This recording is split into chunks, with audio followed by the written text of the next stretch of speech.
अस्सलाम वालेकुम students. Biology ninth और यूनिट नंबर 8 हम स्टडी कर रहे हैं और आज का हमारा टॉपिक ऑफ डिस्कशन है role of iron in human body. तो हम चूँकि न्यूट्रिएंट्स की बात कर रहे हैं तो आयरन जो है ना वो ट्रेस मिनरल्स में आता है। ठीक है, इसके बॉडी में जो रोल प्ले करता है वो हम डिस्कस करते हैं। पहली बात ये कि हमारे बॉडी में जो ऑक्सीजन है ना उसको ट्रांसपोर्ट करना और स्टोरेज करना, ये वाला काम जो है ना वो आयरन की हेल्प से टेक प्लेस होता है। ठीक है, इन transport and storage of oxygen. तो पहला इसका किरदार हमारे बॉडी में है। फिर हमारे रेड ब्लड सेल्स जो होते हैं ना उनमें एक पिगमेंट होता है रेड कलर का जिसे हम नाम देते हैं हीमोग्लोबिन। और हीमोग्लोबिन ही वो प्रोटीन है जो कि हमारे ब्लड के अंदर ऑक्सीजन को कैरी करती है। तो यूँ ये जो हीमोग्लोबिन है ना इसका जो कंपोनेंट है वो आयरन होता है मेजर। इसके दरमियान में जो एक इसका कोर कंपोनेंट है वो आयरन है। ठीक है, इन composition of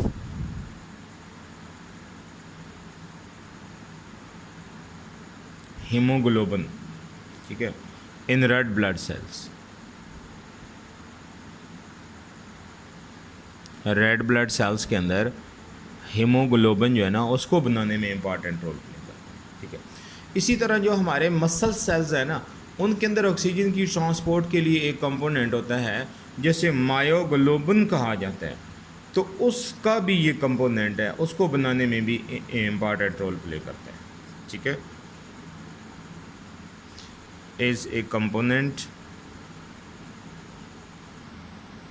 of myoglobin. Myoglobin एक प्रोटीन है हीमोग्लोबिन की तरह जो कि मसल सेल्स में ऑक्सीजन को ट्रांसपोर्ट करती है इन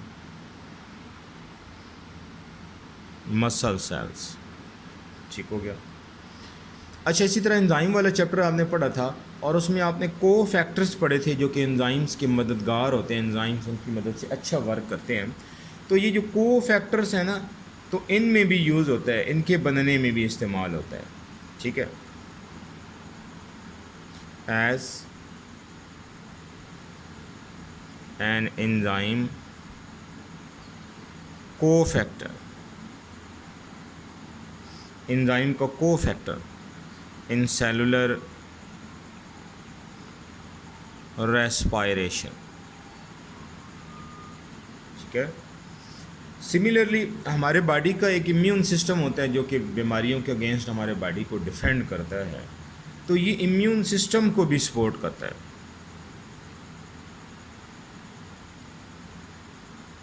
सपोर्ट इम्यून सिस्टम, हमारे इम्यून सिस्टम को भी ये सपोर्ट कर रहा होता है। ठीक है, ताकि हम बीमारियों से बचे रहें और हमें किसी किस्म की डिज़ीज़ जब होती है तो हमारा इम्यून सिस्टम इतना स्ट्रांग हो कि उन डिजीज़ के ख़िलाफ़ ये लड़ सके और हमारे बॉडी को डिफेंड कर सके।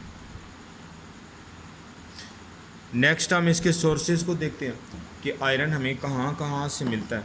ठीक है, आयरन जो है ना हमारे बॉडी में हमारी डाइट से आता है। रेड मीट जो है ना जैसे जिसको हम बड़ा गोश्त कहते हैं, बीफ, जैसे गाय का गोश्त है, भैंस का गोश्त है, ऊंट का गोश्त है, रेड मीट बकरे का गोश्त है, तो उसमें ये शामिल होता है रेड मीट के अंदर। फिर इसके अलावा एग यॉक, अंडे की जर्दी में भी आयरन शामिल होता है। ठीक है, फिर जितनी किस्म का मीट है ना हमारे पास, कोई भी यानी एवरी टाइप ऑफ मीट, उसमें ये शामिल है।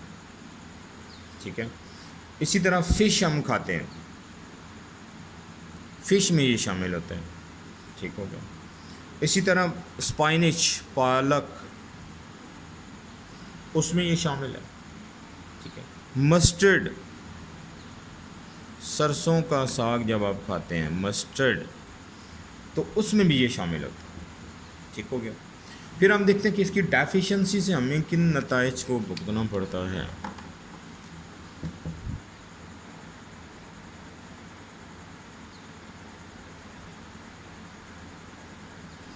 डेफिशिएंसी, ठीक है। आयरन की जो डेफिशिएंसी है ना, उससे सबसे बड़ी जो डिजीज़ है ना, वो अनीमिया। अनीमिया क्या होता है? खून की कमी होती है, ठीक है, खून की कमी, अनीमिया। अच्छा, इसके अलावा आयरन की डेफिशिएंसी से हमें बहुत सारे मसाइल का सामना करना पड़ता है, और ये दुनिया में सबसे जो बड़ी है ना, मोस्ट कॉमन आम nutrient deficiency in world wide ये कंसिडर की जाती है, considered most common mineral deficiency in the world. कि जितनी मिनरल डेफिशिएंसीज हैं ना, उसमें से सबसे बड़ी जो है ना, वो आयरन की डेफिशिएंसी कंसिडर की जाती है। ठीक है भाई।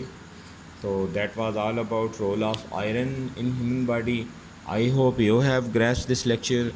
Wish good luck. अल्लाह हाफिज़।